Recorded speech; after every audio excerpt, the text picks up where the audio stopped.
Whether you build websites on a regular basis or have never touched a web editing program, you can easily create a web Photoshop gallery using Adobe Bridge. Think of the possibilities.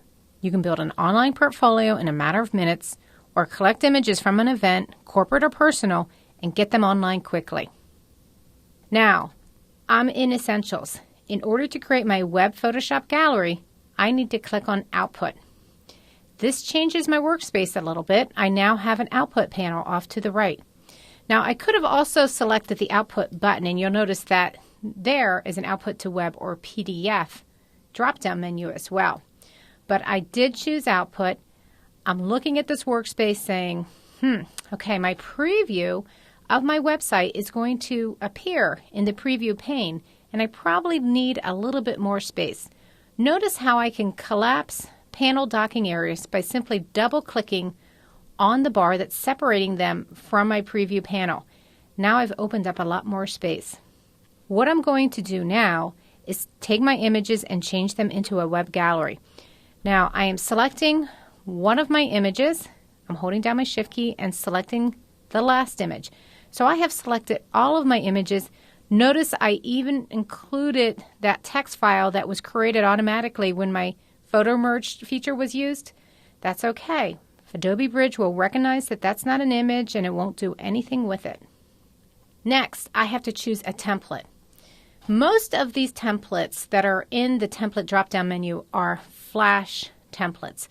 I'm choosing the HTML gallery just so I can show you a simple website to begin with. I have done nothing else. I have not set up any colors. I have not set up any sizes for my images. I'm just simply going to click Refresh Preview. Adobe Bridge is looking at all the images I have selected. It is taking each image and creating a small thumbnail and also a larger preview of each image. It is not saving over my original files. Adobe Bridge recognized that one of my files is not really an image file, and it's just given me an alert, but it hasn't done anything with it, and it's not going to cause any problems. I click OK, and here's what my web gallery will look like. If I click on an image, a larger image appears. Now, I can choose Previous, Next, or go back to the index. So I'll scroll over here, Index. Now, here's where I can show you some of the options that you can change. First of all, this is just the panel to choose my template, the style, and to set up my preview.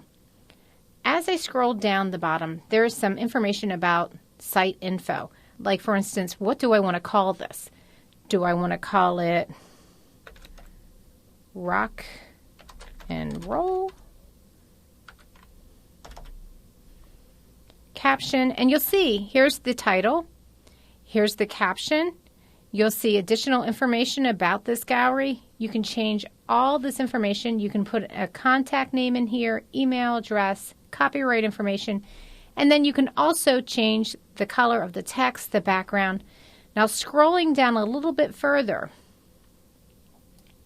I can also add additional columns and rows. So maybe I now want 4 columns in here.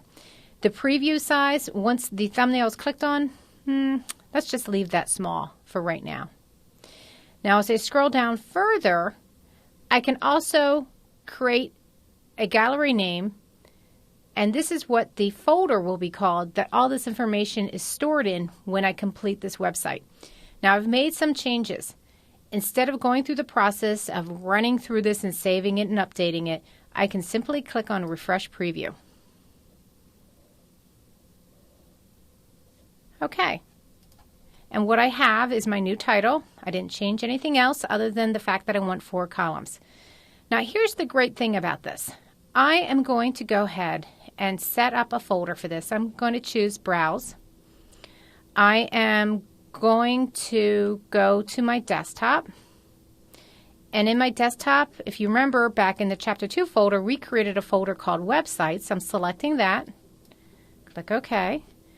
And I'm going to save this entire website there. Now, why am I doing this? Because I want to show you what's created when this is all said and done. While this is finishing up, I'm going to go to my desktop. I'm on a PC, so I'll press the Windows key plus D to show my desktop. Mac users can press F11 if you have that set up, or you can just minimize your applications to see your desktop instead. And I'm going into my project files. I'm going into the Chapter 2 folder. I am open up the websites folder, and you'll see here's my Adobe Web Gallery. Here's my index file. And here are all the resources that are needed, such as CSS, cascading styles. If I scroll back, I can also go into the content, and I can see all of the images as well. Now, the great thing about this is that I can go back to my websites folder, and I can provide this to somebody, and they can upload this onto a server for me. Another great thing is maybe you just want to send these images to somebody. You can burn them on a CD, DVD if you have a lot of images. Tell them to open this folder and double-click on the index file, and this will launch in the browser, whether they're online or not. And then, of course, they can navigate images this way as well. Now, if I go back to Adobe Bridge, you'll see that when I scroll down, I can also choose to upload these directly to a server. So you don't even have to save them onto your hard drive. It's probably a really good idea to do that just in case you want to make changes. But you can also update them and send them directly to an FTP server. Now, I had used the template for an HTML gallery. If I file open that in Dreamweaver, I can make additional changes if I want. If I choose one of the Flash galleries, I won't be able to do that. It'll be a completed Flash file. But just to show you how some of these files look, let me choose Film Strip, Style Darkroom, Refresh Preview. Now you'll notice when I selected the template for Film Strip that I had additional options up here. Now I'm going to click OK to this error. I had a slide duration option up here and a transition effect. That's because this is actually creating a slideshow. I can click on the Go button, have this run through the process of showing me all the images. You'll see that it's fading from one image to another. I can have that go a little faster if I want, maybe 2 seconds, and then maybe I want to cut from one image to another, refresh my preview.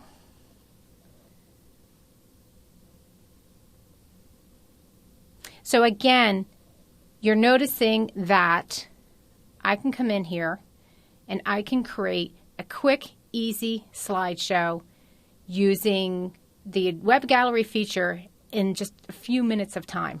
I'm going to stop that slideshow right now.